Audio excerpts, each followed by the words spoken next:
Ladies and gentlemen, boys and girls, 2004 BMW, 1997, where did I get 2004 from? 1997 BMW R1100RT. Shit pile of miles on this bad boy. 128,101, about 25, which done by myself. Just remove the rag. It's stopping from brake fluid pissing everywhere. So, you know, BMW came out with the oil-head twins in the early 90s. I remember riding one when I was at university in Nottingham, going up to the BMW dealer there in Long Eton, having a ride. And of course, they featured this power lever front end, so it's got these.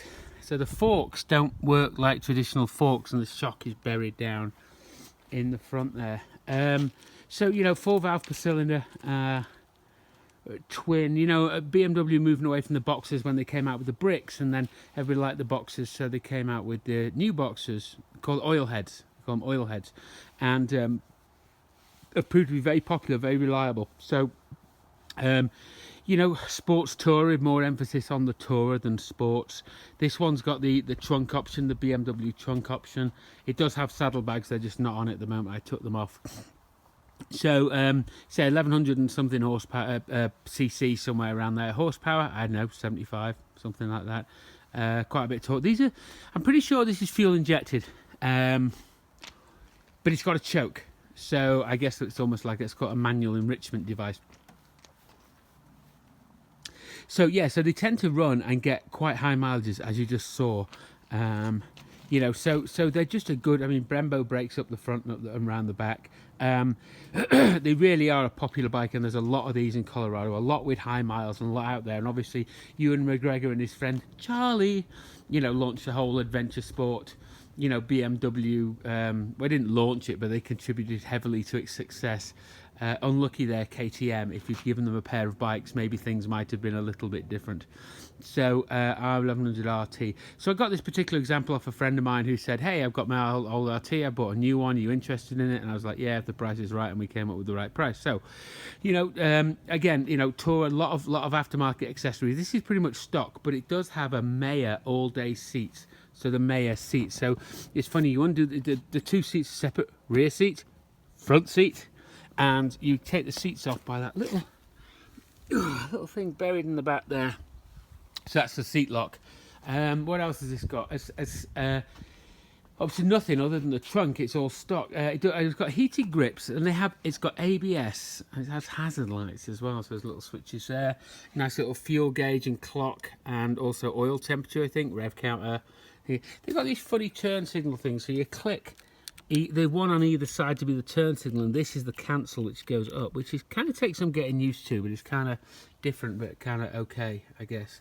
Got a storage pouch there that opens up, and actually I think an option is a radio, and if you get the radio, I think the radio lives in there. Looks, there's an orange piece of shit in there. Looks like an old piece of chewing gum. So yeah, so the speakers would go in here, or maybe there for the radio, and then the radio would go there. And there's probably lots of other expensive BMW factory options, but you know, you can get the BMW stuff. You can get a lot of lots for it. But also interesting, power windshield. You know, comes up and down on demand, right there, which is an interesting touch. I remember the GTR 1000 had that when they came out. Well, some of them did, and that was a bit of a novelty. So you know, this is the second one of these I bought. I'm probably going to pass it out, but the first one I bought, I parted it out and did okay. But the problem wasn't the bike. The problem was BMW buyers. You know, BMW parts are expensive. So like a choke cable might be $45, right? So you sell it for like 20 or 25 plus shipping on eBay, and then people are like, ooh, there's a minor nick in the outer casing. You know. Or you know, BMW owners very, very picky, man, very picky. And about a year ago, I bought a 650 GS or 650 F650 that had been someone was going to turn to an electric bike, and the motor had exploded. And actually, I've got it here. But this, if I can find it, this is the biggest piece of piston that remained. So you can see just the remains of the. That was the biggest piece of piston lying firmly wedged at the bottom of the crankcase. So that was a mess. But yeah, this guy I sent him off a side cover, and he said it's damaged, and he's come back, and he sent it back, and I literally couldn't see what was wrong with it. So I got a mate of mine look at it, and he couldn't see either. And then we decided, or no, I think I contacted the guy, and he said there's microscopic cracks around this, like this circle, and it was literally like cracks that you could see with an eyepiece in the clear coat around this. Oh, okay, whatever. So anyway, I sold it to actually for more money to somebody else. So yeah, Sports Tour turned into the R1150, which turned into the R1200, which turned into the 1250, and you had the GS, and I guess RT means road touring, and RS probably means road sport, you know, so you've got various flavours. Achilles heels on these: drive shafts, transmissions, clutches. Okay, so when I parted out the last one, it had done about 50,000 miles. The motor was solid in it, but you know, but I couldn't give it away. I got $100 off it for a guy called Cowboy in Wyoming, but I sold the clutch and transmission to a guy in somewhere south of Denver, and he came up and we took it off, and about $400. But yeah, drive shaft, clutch and transmissions, essentially the splines and stuff require a lot of lubrication, on them. So one of my neighbours, and if they don't, they just get sloppy and F up, and clutches can let go as well. So like I say, 128,000 miles. I don't know what the condition of all this stuff is going to be when I take it to pieces, but I guess we'll find out. This has got ABS as well, anti-lock braking system. So you see the ABS sensors there. The ring is somewhere in here, but let's look at the other front wheel here. So the ABS ring, so that's what measures the speed, and you're looking to have the wheels at the same speed. And then there's an ABS module here. Oh look, shock absorbers in there. So popular modification, you can get Öhlins front and rear shock absorbers for these. Other makes are available, of course, but you can get lots of shocks for them, which will probably make it a nicer ride. And you can put. I don't know the world of BMW because I don't live in it really. So many extra parts are available, and I guess they don't have to be huge tyres, and they're probably not going to eat brakes. And I guess they'll do 40s on the. It's my neighbour Bruce. Say hello where Bruce is, and the dog is called Kira. So that's that, and then but the other thing with these is I just don't think it rides anywhere near as nice as the ST. And I've been riding the ST a lot to work actually. So you see the STs over here. I'm trying to see how bold I can get the front tyre, right? So. Isn't that fantastic? Isn't that fantastic? I just showed my neighbour something. I might be able to take a picture of it in a bit. But yeah, I mean, the ST is smoother with less vibration. It fits me better, right? And I get it. You know, you could probably put risers in between the handlebars, between the top yoke and the handlebar, and you could probably get higher screens for them. Bye bye, Bruce and dog. Yeah, you can probably get higher screens for them as well. I just don't think it rides as nice, and the power delivery and the smoothness and stuff. This feels like the throttle bodies need sinking, because you're going along at like 70 and it just kind of seems to, I wouldn't say drop out on one cylinder, but it's just, I don't know, it just kind of, it kind of hesitates and like lurches a little bit as if one's not getting fed quite enough fuel. So I might try and do that manually. But like I said, I'm probably going to part it out. It's got a leak on the front brake, which is coming from this something around this manifold here, which I can no doubt figure out. But again, Brembo calipers, nice soppy. So, and it handles okay. I mean, it's going to be maybe a little bit lighter than the ST. Maybe, but I bet there's 50 pounds in it and no more than that. So again, what are we looking to do with these sports tourers? Hey, the mirrors are down here, right? So you get a really excellent view. And these, I don't know if they're these, but maybe they are. But there's certainly detachable mirrors on the ST, and they might be the same as this. So mirrors probably go for good money because they always get knocked. And like I said, there's very much a cult following with these. I can't tell you huge much about it, other than that, I wouldn't buy one myself. Well, I just did, obviously, so that's an oxymoron. But I wouldn't buy one to ride myself. I would have something else.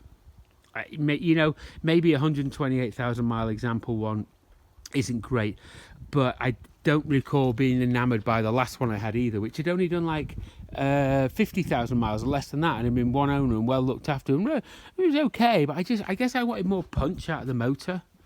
And there's probably ways to do that. I don't know whether you can do any mapping on these, or you can almost certainly change out the you can almost certainly change out the. But look at that, it's black right there.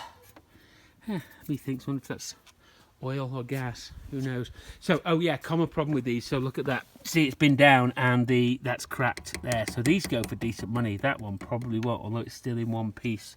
Yeah, engine guards and stuff that I always get. Apparently you can route hot air through here, or it does come through here.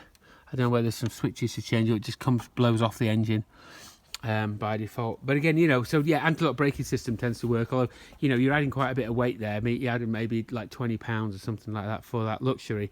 And I've never really ridden a bike with anti-lock brakes. I'm not saying it's good or bad or anything like that. It's funny actually. I've got pilloried on a lot of my videos.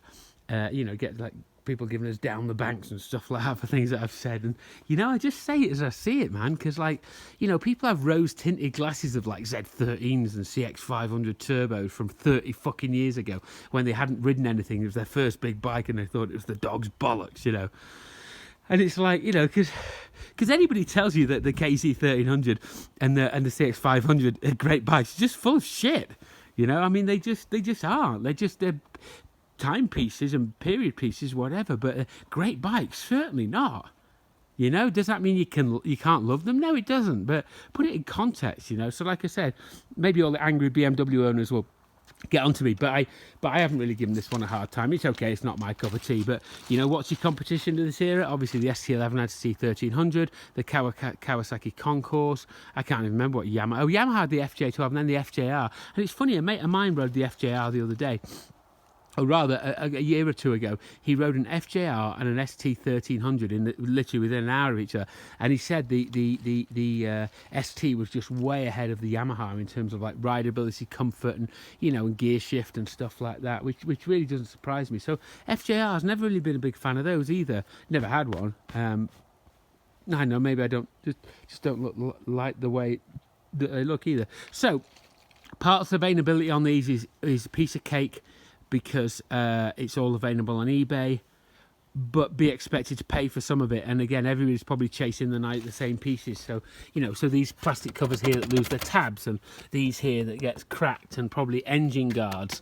You know, wheels always sell particularly well for any bodywork, really, except these. Look, even when I parted out that last 1150, I've still got last 1100, I've still got that bodywork hanging up there because I can't be asked to ship it because it's fucking enormous. I've got something else hanging up in the ceiling there. Look at the size. That's got about a 6.5 foot wingspan, that thing there. So that's interesting. But yeah, so you know, a very good bike, a great bike. I know, you know, no, probably is actually, just by virtue of the fact that how many they sold, how many people like them. I mean, enormously active owners club out there. You know, can get everything. They say they're a bit funky to ride because I found the front wheel turned quite hard. You know, it's got a good tire on the front, and it's at 34 psi. So I want to blow it up to 38 and see if it doesn't like tuck in. Make sure it doesn't tuck in as much. Look at that fairing doesn't fit properly. You know, maybe that, I don't know what that is. But anyway, so you know, if you bought one of these, what prices? Well, you know, again, in about, I guess about 97, 98, it got up to 1150, and then a bit after that, it got up to 1200. But I say I give less than 4 figures for this, and you know, if and you can pay that. High mileage wouldn't really scare me. Look at it on the merits of how it runs. But you could pay anything up to $3,000, $4,000 for one of these. You know, later models, 1150s in good working order with the bags and accessories and shit like that. Oh, this has got heated hand grips as well. But I would say that also, you know, sort of like 20-year-old examples with a few miles on the clock, I'd expect, especially getting this time of year, I'd expect to go for a couple of grand. And I did bang this on Craigslist for a little bit more than what I paid for it, a few $100 more than what I paid for it, and I have absolutely zero expectation in selling this because the season has dropped. I mean, this is like October in Colorado, but summer ground to a halt about 2.5 weeks ago here, which is quite amazing. I've never seen it like that, where it just suddenly got cold and wet and horrible. You know, so like I said, yeah, I'm not going to call it a great bike, but it's probably a very good bike. It's not my cup of tea, but a lot of people out there like them. They're very rideable. You can go 2 up on them, and you get a lot of options. You can, you know, yeah. You know, not a lot to say. So, you know, in summary, you probably can't go wrong. You can't. I could, because say I wouldn't buy one of these other than to, make a little bit of spare money. So anyway, I'm going to go because it's cold out here and there's some footy on the telly. All right, see ya.